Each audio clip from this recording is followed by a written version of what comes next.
fans adalah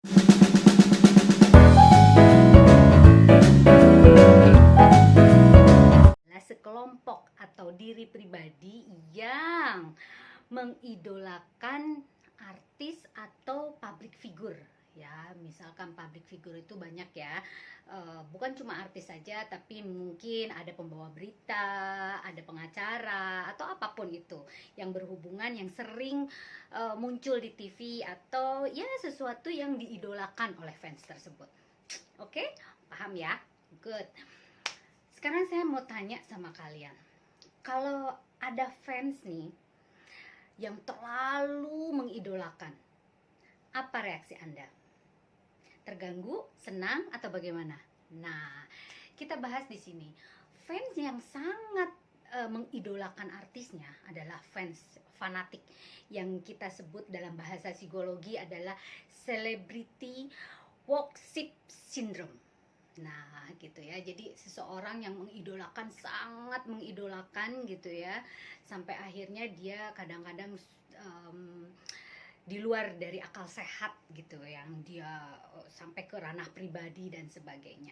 Nah, ini bahaya juga kalau terlalu ya, yang namanya sifat terlalu itu kan kadang-kadang kurang baik gitu ya. Nah, atau juga istilahnya itu dampak ya, dampak dari orang atau fans yang sangat fanatik tersebut atau terobsesi terhadap artisnya, yaitu buying kompulsif. Buying kompulsif itu jadi dia membeli semua yang berhubungan dengan idolanya, misalkan baju, kaos, label, kaset, apapun yang berhubungan dengan si artis tersebut. Nah gitu, kadang-kadang kalau yang terlalu obsesi, yang terobsesi sekali fans tersebut, si artis sendiri juga merasa bahwa dia agak-agak terganggu privasinya, betul nggak? Ya, betul ya. Namun hati-hati juga, ada dampak negatif dan dampak positif seperti itu. Kalau positifnya mungkin si artis malah justru lebih terkenal dengan adanya fans tersebut, karena artis dengan fans itu tidak bisa dipisahkan loh. Karena artis dengan fans itu saling melengkapi, artinya dia si artis tanpa fans juga bukan artis namanya. Nah gitu ya. Nah, artinya ya kita sebagai artis pun tidak boleh terlalu menjaga jarak gitu. Menjaga jarak boleh, namun dengan hal-hal yang terorganize gitu, harusnya seperti itu ya. Nah, sekarang positifnya lagi, bisa menginspirasi. Nah, bisa memotivasi si fans tersebut untuk menjadi seorang idola. Nah, gitu ya. Oh, orang idolanya itu seperti ini. Nah, dia berlaku dan berperilaku seperti idolanya. Oleh karena itu, artis tetap harus menjaga sikap, perbuatan, dan tutur kata. Ya, hati-hati.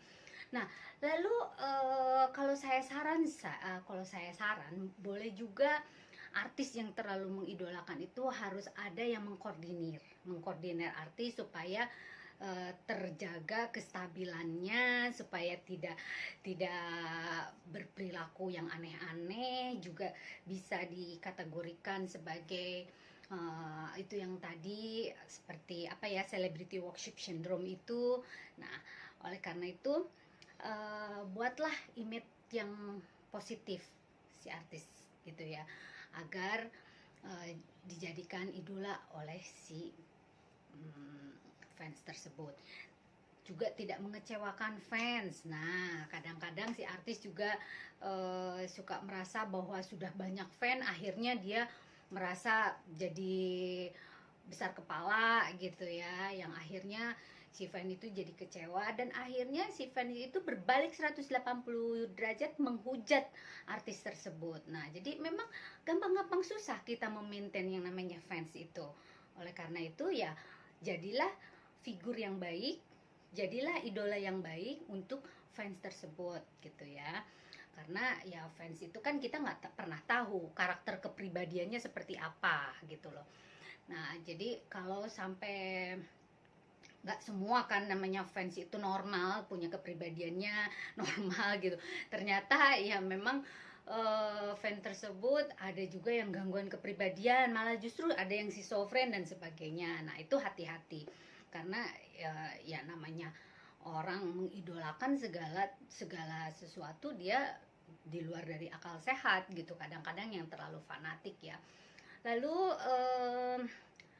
dia juga mungkin merubah sikap dan perilaku sesuai dengan idolanya gitu. Jadi banyak sekali apa yang kita lakukan atau si artis lakukan itu, si fans itu pasti mengikuti. Itu dari penelitian 80% fans yang fanatik itu mengikuti idolanya. Jadi hati-hati apabila menjadi artis atau siapapun yang banyak pengikutnya, followernya, berbuatlah sesuai dengan aturan dan norma-norma yang ada, supaya fans kita tidak mengikuti jejak Anda, seperti itu.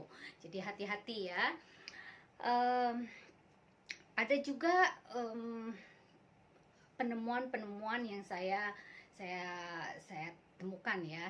Jadi ada beberapa pasien yang saya pegang juga, yaitu kena sindrom tersebut. Ya, kena sindrom. Jadi dia suka K-pop waktu itu, ada K-pop, lalu dia kayak merasa jadi berhayal seperti diri dia masuk ke dalam si idola tersebut. Dia merasa ya, waham itu gitu, merasa bahwa diri dia itu bagian dari keluarga mereka gitu.